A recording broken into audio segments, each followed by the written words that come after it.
বন্ধুসকল নমস্কাৰ বলক যাওঁ আজি অৰুণাচল প্ৰদেশৰ ধুনীয়া কামলাং নদীৰ পাৰলৈ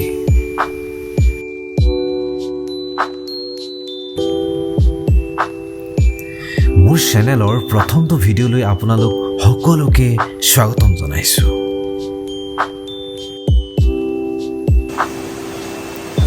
বন্ধুসকল মই বৰ্ণিল টমছ সময় সুবিধা মিলিলে বিভিন্ন ঠাই ফুৰি বৰ ভাল পাওঁ সেয়ে ভাবিলোঁ মই ফুৰা ঠাইবোৰ আপোনালোককো দেখাওঁ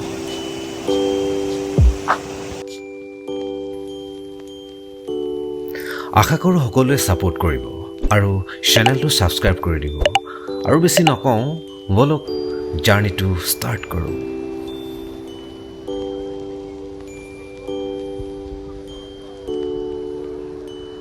ৰাতিপুৱা কিনকিনীয়া বৰষুণৰ মাজেৰে যাত্ৰা আৰম্ভ কৰিলোঁ মনতে ভাবিলোঁ কামলাঙত গৈ পোৱালৈকে বৰষুণজাক এৰিলেই হয় আৰু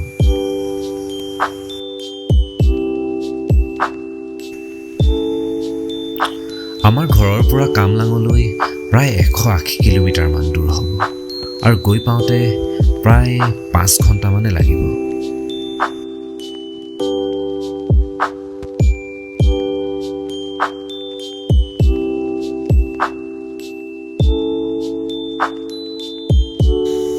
আমি আগবাঢ়ি গৈ থাকিলোঁ নামৰূপ নাহৰকটীয়া দুলীয়াজান তিনিচুকীয়া মাকুম কাকপথাৰ হৈ ডিৰাক গেট পালোগৈ তাতে গৈ শাৰী গাড়ী কিবা ট্ৰেফিক জাম লাগি থকাৰ দৰে মানে তাতে সকলোৱে গৈ ইনাৰ লাইন পাৰ্মিট ল'ব লাগে বৰষুণ কিন্তু তেতিয়াও এৰাই নাছিল কিনকিনীয়া বৰষুণ ছাতিও নিয়া নাছিলোঁ ভোকো লাগিছিল ভাবিলোঁ কিবা এটা খাই লওঁ সেয়ে ওচৰতে থকা সৰু হোটেল এখনত কিবা এটা খাওঁ বুলি সোমাই গ'লোঁ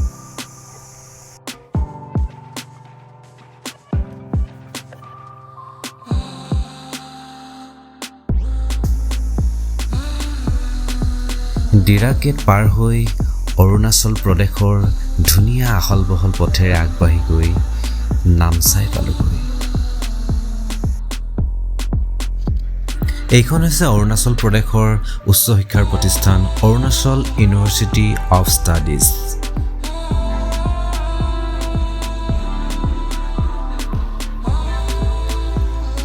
ৰাস্তাত আগবাঢ়ি গৈ থাকোঁতে এটা কথা মন কৰিছোঁ অৰুণাচল প্ৰদেশৰ চৰকাৰে ৰাস্তাৰ দুই কাষে বৰ সুন্দৰকৈ বৃক্ষৰোপণ কৰিছে এই গছবোৰ ডাঙৰ হ'লে ৰাস্তাটোৰ সৌন্দৰ্য আৰু বৃদ্ধি পাব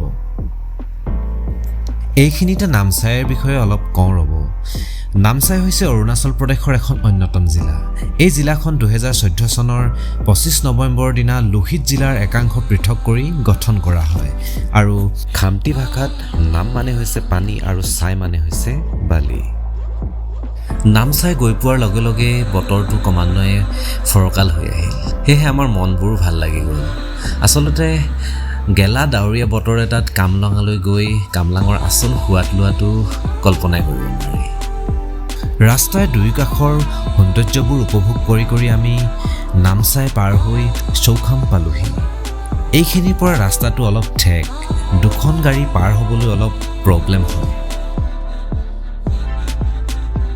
চৌখাম মানে কি জানেনে চৌখাম শব্দটো টাই ভাষাৰ চং আৰু খাম শব্দৰ পৰা সৃষ্টি হৈছে টাই ভাষাত চং মানে হৈছে মন্দিৰ বা বুদ্ধ বিহাৰ আৰু খাম মানে হৈছে হোম অৰ্থাৎ চং খাম শব্দৰ পৰাই চৌখাম শব্দটোৰ সৃষ্টি হৈছে বুৰঞ্জী মতে এইখিনি ঠাইতে এজন বুদ্ধ ভিক্ষুৰ অনুস্মৰণে এটা সোণালী মন্দিৰ নিৰ্মাণ কৰা হৈছিল অৰ্থাৎ চংখাম নিৰ্মাণ কৰা হৈছিল এই তেতিয়াৰ পৰাই ঠাইখনৰ নাম চংখামৰ পৰা গৈ চৌখাম হৈছিল বুলি জনা যায় অৰুণাচল প্ৰদেশৰ নামচাই চৌখাম তেজু আদি অঞ্চলত টুৰিজিমৰ ক্ষেত্ৰত অলপ হ'লেও আগবাঢ়িছে নামচাই আৰু চৌখামৰ আশে পাশে কেইবাখনো ৰিজৰ্ট গঢ় লৈ উঠিছে তাৰে ভিতৰত 7KM resort Tangtao resort Naoleng resort Chappong island resort Digaru eco resort আদি আজি আমি গৈ থকা এই ৰিজৰ্টখনৰ নাম হ'ল কামলাং ৰিজৰ্ট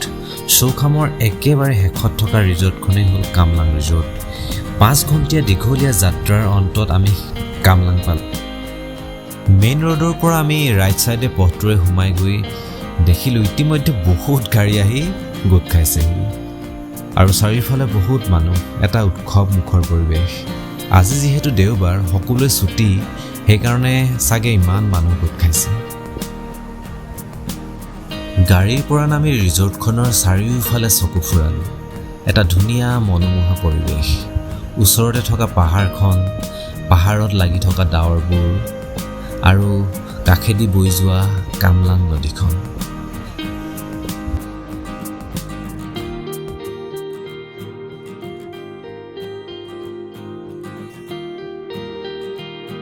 কাঠৰ সৰু দলংখনৰ ওপৰেদি আমি ইপাৰলৈ গ'লোঁ আৰু এই দলংখনৰ তলত বহুত মানুহে একেলগে সাঁতুৰি থকাৰ বাবে আমি অলপ আগুৱাই গৈ কামলাং নদীখনৰ মূল সুঁতিটোলৈ যোৱাৰ সিদ্ধান্ত ল'লোঁ। বন্ধুসকল, আমি চাৰিজনে মিলি কামলাঙৰ এই সৌন্দৰ্য উপভোগ কৰিবলৈ আহিছোঁ। মোৰ লগত আহিছে মৰাণৰ মোৰ অতি মৰমৰ ভাইটি পাৰ্থপ্ৰতিম, মোৰ খুৰাৰ ল'ৰা বাবু আৰু মোৰ নিজৰ ভাইটি সৰোজ। পাৰ্থ আৰু বাবু প্ৰথমবাৰৰ কাৰণে অৰুণাচললৈ আহিছে, সেয়েহে সিহঁতৰ মনত তামাম ফূৰ্তি। সিহঁত দুয়োটাই আৰু মোৰ ভাইটি খুব বেগাই আগবাঢ়ি গৈছে, মইহে পিছ পৰি ৰৈছোঁ। চাওকচোন, শিলেৰে ভৰা কামলাং নৈখনৰ পানীবোৰ কিমান চফা আৰু ফটফটীয়া। দেখিছেনে পানী কি বেগেৰে বৈ গৈছে? পাহাৰীয়া খৰচোতা নদী, দেখিলেই ভয় লাগি যায়। আৰু তাত নামাৰটো দূৰৰে কথা, মানুহবোৰ দেখোন পাৰতে বহি আছে, কোনেও পানীলৈ নামি যোৱা নাই। আমিও কি কৰোঁ ভাবি চিন্তি অলপ সময় ৰ'লোঁ আৰু নদীৰ সৌন্দৰ্য উপভোগ কৰিলোঁ।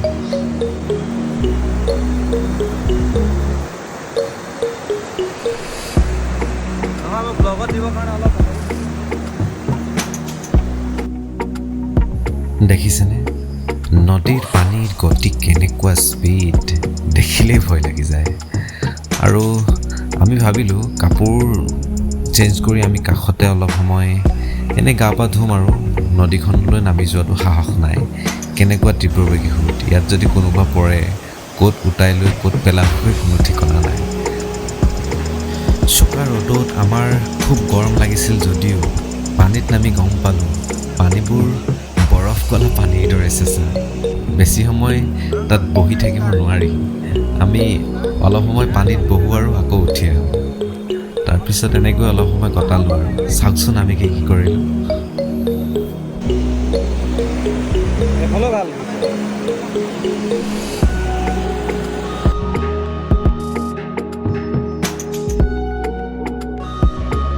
Hey dosto, welcome to our morning YouTube channel. আমি আহিছোঁ এতিয়া কামলাং নদীৰ পাৰত। এয়া চাওক নদীত এনেকৈ সাঁতুৰিব দিয়া।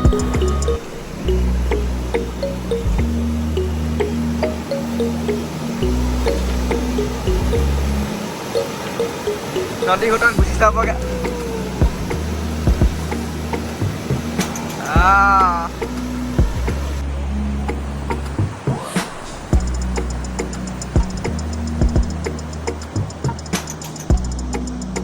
কামলাঙৰ পাৰতে আমি চাৰিটাই খুব ফূৰ্তি কৰিলোঁ, ফটো তুলিলোঁ, গা ধুলোঁ আৰু শেষত পুনৰ বস্তু বাহানি সামৰি বেগবোৰ পিঠিত লৈ ঘৰলৈ বুলি উভতি আহিলোঁ।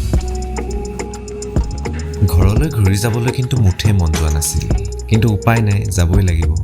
আৰু দুটামান জেগাত আমাৰ সোমাবলৈ বাকী আছিল। সেয়েহে যিমান সোনকালে পাৰি কামলাঙৰ পৰা আমি উভতি যোৱাৰ সিদ্ধান্ত ল'লোঁ।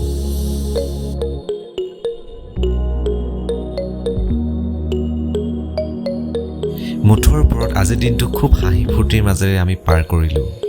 আপোনালোকেও যদি কামলাঙৰ ফালে আহিম বুলি ভাবিছে তেনেহ'লে এই গৰমৰ বতৰতে আহিব পাৰে, খুব ভাল লাগিব। বন্ধুসকল, আপোনালোকে বাৰু ভিডিঅ'টো চাই কেনেকুৱা পালে জনাবলৈ নাপাহৰিব আৰু মোৰ ভিডিঅ'টো লাইক, শ্বেয়াৰ, কমেণ্ট কৰিব বুলি আশা কৰিলোঁ।